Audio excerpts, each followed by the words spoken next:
Hello everyone, myself Himanshu, and today we are going to start the next lecture of chapter 10, that is how we are born. So in previous two lectures we have studied about the sexual reproduction, the male and female sex organs, development of a child. So in this lecture we will study about the asexual mode of reproduction and life cycle of butterfly or frog. So let's start with the lecture. Now the first topic is life cycle of a butterfly. So butterfly की life cycle क्या है? The butterflies actually lays their egg on the leaves so that their young ones get a ready supply of food when they are born. तो जो butterfly है वो जो पत्ते होते हैं उनके ऊपर अपने अंडे देती है सो दैट जब उन अंडों में से बच्चे बाहर आए तो उनको प्रॉपर फूड सप्लाई मिल सके. When the eggs hatches a worm-like caterpillar called larva with biting mouth part come out of each egg. तो जब एग्स टूटते हैं तो उसमें से जो कैटरपिलर है जिसको हम लार्वा बोलते हैं वो बाहर आ जाते हैं. Larva eat continuously and become fat. When fully grown the body of a caterpillar shorten and thicken. तो जो लार्वा हैं वो कॉन्टीन्यूसली खाते हैं और वो मोटे हो जाते हैं. ठीक है, उसके बाद क्या होता है कि जो उनकी बॉडी है वो थोड़ी छोटी हो जाती है. It also forms a hard case around itself called crisis. So उसके बाद क्या करते हैं, अपने आसपास एक हार्ड जो कह सकते हैं कवरिंग बना लेते हैं जिसको हम क्राइसिलिस बोलते हैं. Now it rest this encased form is known as pupa. तो ये जो हार्ड कवरिंग वो बना लेते हैं अपने आसपास उसको हम बोलते हैं pupa. The pupa changes into a butterfly within a the cage. तो उसके बाद क्या होता है कि जो उसने हार्ड कवरिंग बनाई है उसके अंदर कैटरपिलर होता है एंड आफ्टर सम टाइम वो एज अ बटरफ्लाई बन के बाहर निकलता है. ठीक.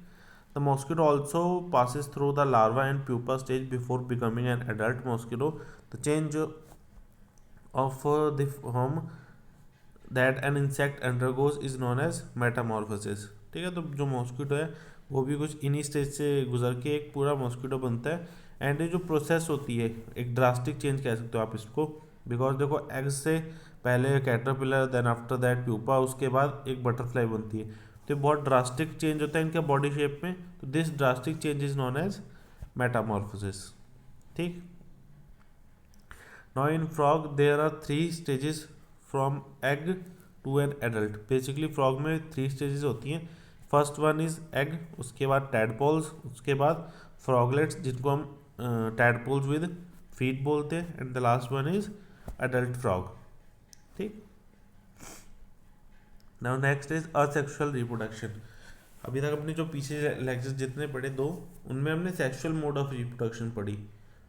अब हम पढ़ेंगे asexual mode of reproduction. So far we have learn about the sexual reproduction. Now we will learn about the other method of reproduction in living organism, that is asexual reproduction. Asexual reproduction mostly takes place in small organisms like hydra and microscopic organism like amoeba. तो asexual reproduction जो बहुत छोटे organisms हैं उनमें होती है. जो बड़े organisms हैं उनमें sexual mode of reproduction he use की जाती है. Now first is budding. The type of reproduction in which only one parent give birth to a new young one or individual is called asexual reproduction. तो इस type की जो reproduction है इसमें क्या होता है, एक सिंगल पेरेंट होता है और वही अपने नेक्स्ट इंडिविजुअल को जन्म देता है. In hydra there may be one or more than one bulge on the side of a body. This bulges are called birds.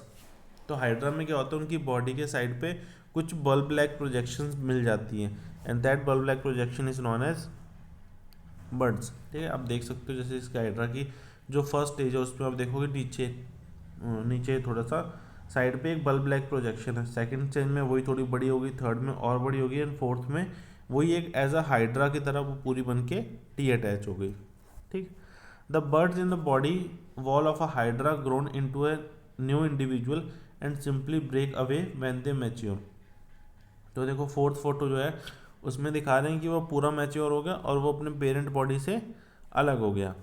Since in case of Hydra, the new individual develops from a bud, the asexual reproduction in such organism is called budding. So in इस type के organism में जो birds से नए individual बनते हैं तो इसका नाम भी क्या है, बडिंग. ठीक है. So budding is the first mode of asexual reproduction. The next mode is binary fission. Amoeba which is microscopic organism reproduce by dividing into two individuals. This process is called binary fission.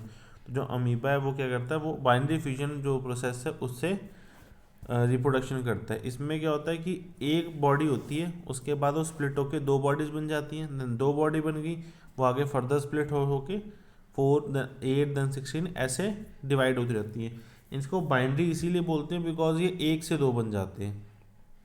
ठीक, fission means dividing a cell into two parts. तो fission का मतलब होता है कि cell को divide करना दो पार्ट्स में। This is an asexual type of reproduction taking place in a single celled organism such as amoeba and paramecium. तो ये जो प्रोसेस है बाइनरी फिजन या अमीबा और पैरामीशियम में होती है। In this a fully grown parent cell splits into two halves. Cytoplasm also divides into two parts carrying one nucleus each part. The two daughter cells thus emerge grown and attain full size, and this process go on and on. ठीक, तो इसमें देखो क्या आप नीचे diagram में देख सकते हो, नंबर्स लिखे हैं, नंबर के अकॉर्डिंग है। First is parent cell, second is nucleus divides. आप देखोगे पहले पेरेंट सेल में एक न्यूक्लियस है, पर जो सेकेंड स्टेज है उसमें क्या है, दो न्यूक्लियस हैं। और third one is cytoplasm divide. तो आप थर्ड में देखोगे कि साइटोप्लाज्म है वो भी डिवाइड हो रहा है। ठीक, and fourth one is two daughter cell. जो साइटोप्लाज्म और न्यूक्लियस है पहले वो डिवाइड थे बट अटैच थे एक दूसरे से, बट फोर्थ स्टेज में आप देखोगे कि वो डिवाइड होने के बाद दोनों अलग अलग हो गए और दो डॉटर सेल्स बन गई। मतलब एक पेरेंट सेल से दो डॉटर सेल्स बन जाते हैं। अब आगे अगेन दो जो डॉटर सेल्स हैं ये as a individual parent cell act करेंगे एंड अपने आगे भी ये दो डॉटर सेल बनाएंगे, तो वो दो से टोटल 4 हो जाएंगी, वैसे ही वो 4 से आगे 8 हो जाएंगी। तो ये प्रोसेस चलती रहती है। This is known as binary fission. ठीक, और नेक्स्ट इज बर्थ कंट्रोल। तो बर्थ कंट्रोल क्या है, मतलब जो पैदा हो रहे हैं बच्चे उनके रेट को कम करना, birth control is that thing. ठीक, तो practice of controlling the number of child per family is called birth control. कि हर एक फैमिली में कितने ज़्यादा बच्चे हैं उसकी कंट्रोल करने की जो प्रैक्टिस है उसको बोलते हैं birth control. It is done using various contraceptive method as given below. तो इसको बर्थ कंट्रोल करने के लिए बहुत डिफरेंट मेथड्स यूज़ किए जाते हैं और कर सकते हैं। First one is to prevent sperm from meeting ovum. Several physical and chemical and surgical methods have already been devised like copper T, condoms, IUD etc. ठीक है, तो जो स्पर्म और ओव्यूम है अगर वो मिलेंगे तभी एक नया इंडिविजुअल बनना स्टार्ट होता है। तो इस चीज़ को रोकने के लिए पहले से ही काफ़ी मेडिकल ट्रीटमेंट्स की जा चुकी हैं या की जाती हैं, जिसमें से कॉपर टी, कॉन्डम्स और IUD एक्सेट्रा ये सारी जो चीज़ें मेन है कि हम इनको यूज़ करके बर्थ कंट्रोल कर सकते हैं। Next is a large number of family welfare centres have been established and working in our country. तो बर्थ कंट्रोल का इम्पॉर्टेंस क्या है वो बताने के लिए हमारी कंट्री में बहुत सारे वेलफेयर सेंटर्स जो हैं वो बने हुए हैं, जो कि ये बताते हैं कि बर्थ कंट्रोल क्यों ज़रूरी है। ठीक, next, a reliable method of birth control is supposed to be owner's own discretion. It means क्या है कि जो ओनर मतलब जो मालिक है या जो पर्सन है उसके खुद के भी माइंड में होना चाहिए कि बर्थ कंट्रोल करना है, उसको इम्पोर्टेंस पता होनी चाहिए, तभी बर्थ कंट्रोल वो कर पाएगा। However the Indian government also initiate some measures every now and then to keep the check and balance on this issue. And because आप जानते हो कि इंडिया में जो पॉपुलेशन है वो बहुत ज़्यादा है।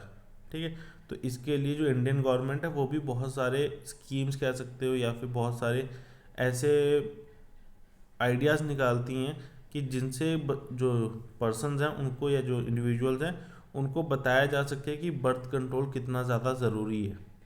ठीक, सो इसके साथ ही हमारा ये लेक्चर यहीं पे ख़त्म होता है। ठीक, सो थैंक यू स्टूडेंट्स।